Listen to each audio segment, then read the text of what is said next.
Donc aujourd'hui, nous allons voir comment résoudre une somme double un peu particulière, qui est la somme double des 1 inférieur ou égal à ij inférieur ou égal à n des max ij, donc du maximum de i et j. Alors cette somme double, elle est un peu particulière. Pourquoi? Puisque la difficulté ne sera pas au moment où on va écrire la somme comme étant une somme de sommes, hein, on peut écrire que c'est la somme des i égale 1 à n de la somme des j égale 1 à n des max ij, comme on peut écrire que c'est la somme des j égale 1 à n de la somme des i égale 1 à n des max ij. Non, la difficulté, elle sera après. Donc bon, on va déjà faire la première étape, hein. Quand on a ça, on va tout de suite écrire. Bon, moi par exemple, je vais mettre que c'est la somme des i égale 1 à n, de la somme des j égale 1 à n, des max i, j. Donc là, pour l'instant, on a cette somme double. Et en fait, la difficulté, elle va être là. Moi, j'ai un peu mal écrit ici, je suis désolé. La difficulté, elle va être là. Ça va être comment exprimer ce terme, somme des j égale 1 à n, des max ij. Et là, en fait, ce qu'il va falloir comprendre, c'est que cette somme-là, si on considère que cette somme-là, I, c'est une constante. Et donc en fait, J, à force de prendre de la valeur, au bout d'un moment, il va être égal à J, puis dépasser J en partant de 1.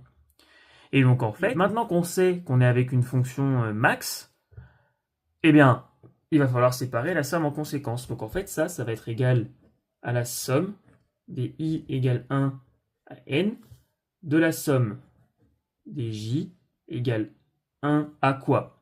Et bien en fait, ça va être égal à la somme des I-1, donc des max I, J, plus somme des J égale I à N des max I, J. Pourquoi j'ai fait ça? Puisque en fait là, les bornes, en fait, on va dire les bornes, les indices des sommes, et ben c'est pile la frontière qu'il y a entre le moment où J est plus petit que I et le moment où J est égal et plus grand que I. Alors pourquoi je dis égal? Pourquoi ici je mets que J c'est I à N et ici il faut que ce soit I-1? Puisque il faut rappeler que max, je sais pas moi, A, avec A étant un réel, eh bien ça fait A. Donc si J est égal à I, max IJ, ben ça va faire I. Ou non, ça va faire J, pardon. Ça va faire J, parce que c'est J qui va être plus grand, parce qu'il soit il est égal à I, soit il est plus grand. Donc ça va faire J. Par contre, ici, sur la première somme qui est là, eh ben, c'est le moment où J est plus petit que I. Donc le max IJ, ici ce sera I, et ici ce sera J.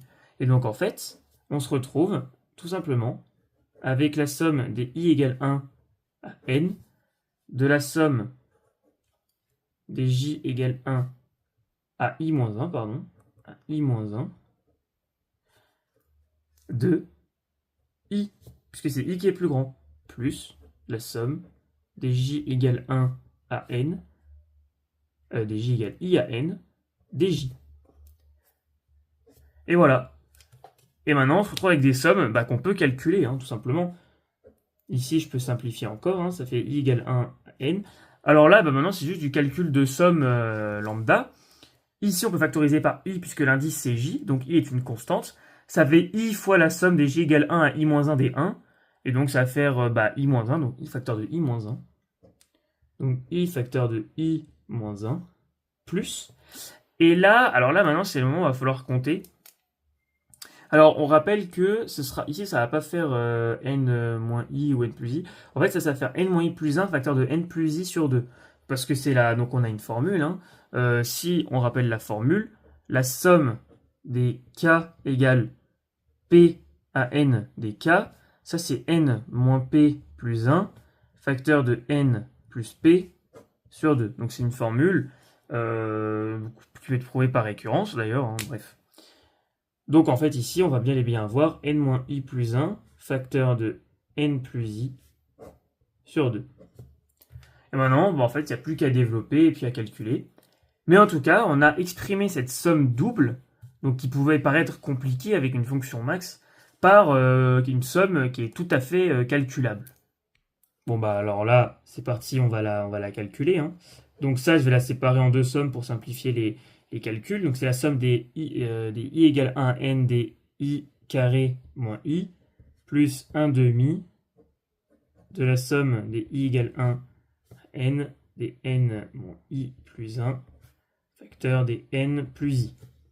Et bon, là, évidemment, il suffit juste de développer ça et de calculer ces deux choses-là. Donc, on se souvient la somme des i carrés pour n allant pour i allant de 1 à n. Bon, bah ça va faire n plus 1 de n plus 1 sur 6, c'est la formule. Ici, moins la somme des i égale 1 à n des i, bon bah moins n plus 1 sur 2. Hein. Encore une fois, si on reprend cette formule-là, ça fait n moins 1 plus 1 facteur de n plus 1 sur 2, donc n plus 1 sur 2. Plus, et là, bon bah là, il va falloir tout simplement développer. Hein. Ça va être du développement. N fois n, ça va faire n carré. N fois i, ça va faire in, mais ici, on va avoir moins in, donc ça s'abandonne. Moins i carré, plus n, plus i. Et là, eh bien, c'est la même chose. Hein. On se retrouve encore avec des choses qui sont calculables. Donc ça fait n plus 1 de n plus 1 sur 6, moins n plus 1 sur 2. Alors ici, ça va faire...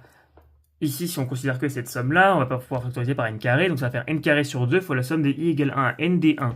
Ce qui va faire n. Donc en fait, ça va faire plus n cube sur 2. N cube sur 2.